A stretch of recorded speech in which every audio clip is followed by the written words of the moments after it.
Assalamualaikum warahmatullahi wabarakatuh. Selamat pagi anak-anak. Gimana kabarnya hari ini?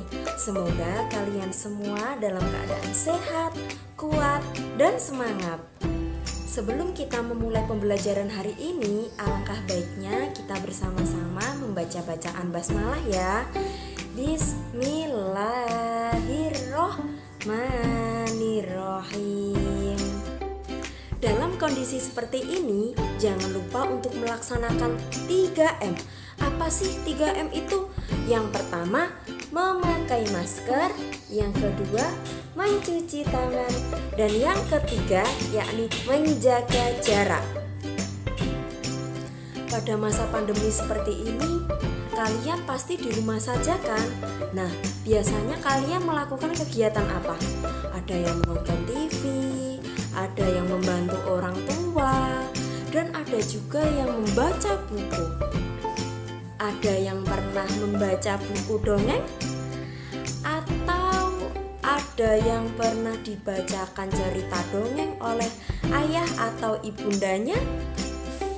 Pasti banyak kan yang sudah pernah baca buku dongeng.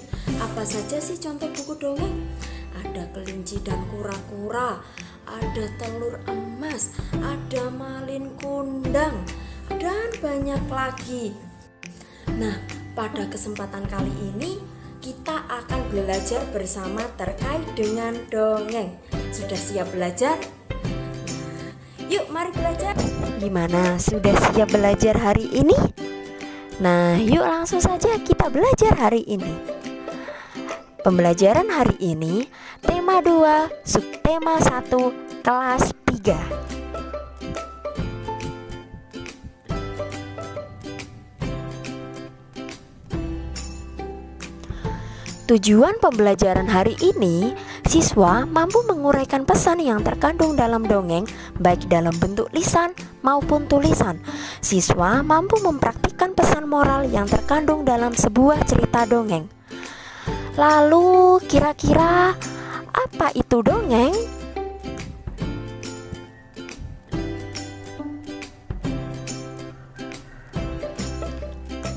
Jadi, dongeng adalah sebuah cerita yang tidak nyata atau cerita hayalan.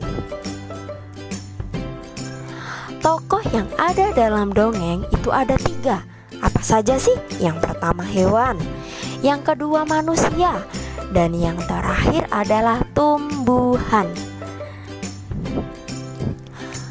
Nah, selanjutnya apa saja sih unsur intrinsik yang ada dalam dongeng? Itu ada 5. Yang pertama adalah tema, terus alur, ketiga latar, keempat tokoh, dan yang terakhir amanat. Nah, yuk kita bahas satu-satu. Yang pertama, tema. Tema adalah ide utama yang mendasari sebuah cerita dongeng. Contohnya persahabatan, keluarga, dan lain-lain. Kalau alur adalah urutan peristiwa atau kejadian dalam sebuah cerita dongeng. Nah, yang ketiga adalah latar. Latar adalah keterangan mengenai tempat kejadian dalam sebuah cerita dongeng. Contohnya di hutan, di sungai. Kalau tokoh adalah para pelaku dalam sebuah cerita dongeng. Contohnya manusia, hewan, dan tumbuhan tadi. Nah, yang terakhir ini adalah amanat. Amanat adalah pesan moral yang disampaikan oleh pengarang kepada para pembacanya. Nah, kita sudah belajar tentang dongeng hari ini. Selanjutnya, simaklah video cerita dongeng kelinci dan kura-kura. Setelah ini ya, selamat menyaksikan.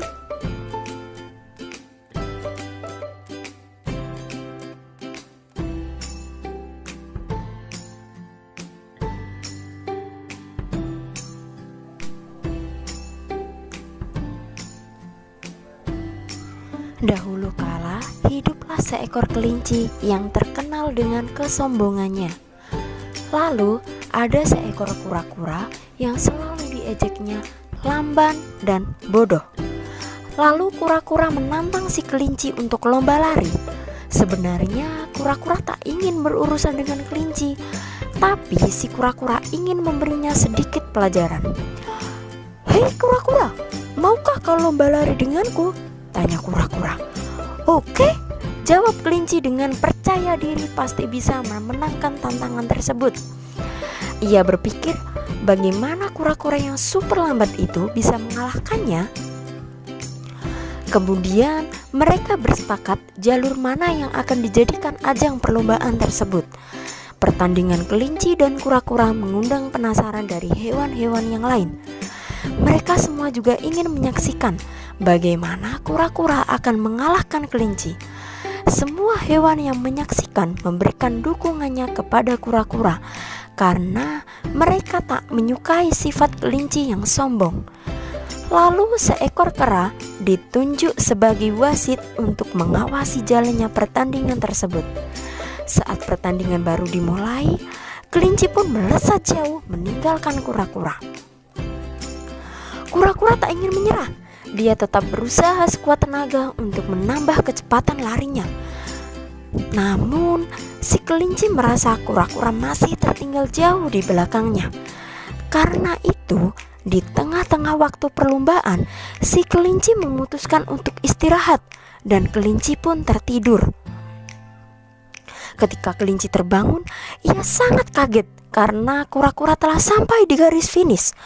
Mendapatkan fakta tersebut, para hewan lain pun bersorak gembira. Sedangkan kelinci pulang dengan perasaan malu. Gimana? Sudah menyimak cerita kelinci dan kura-kura tadi? Bagus kan ceritanya? Lalu pesan apa sih yang bisa diambil dari cerita tersebut? Yang pertama, kita tidak boleh sombong. Yang kedua, kita harus menghargai orang lain. Dan yang ketiga, kita tidak boleh menyerah dalam keadaan apapun. Jadi, kita tidak boleh mencontoh perilaku dari kelinci. Tetap jaga kesehatan ya, dan tetap patuhi protokol kesehatan.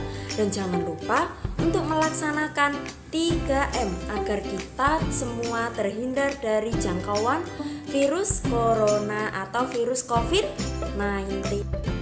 Baik anak-anak, sebelum kita mengakhiri materi tema 2 subtema 1, marilah kita bersama-sama mengucap hamdalah. Alhamdulillahirabbil alamin. Sampai di sini dulu ya pertemuan hari ini. Bu Teri akhiri. Wassalamualaikum warahmatullahi wabarakatuh.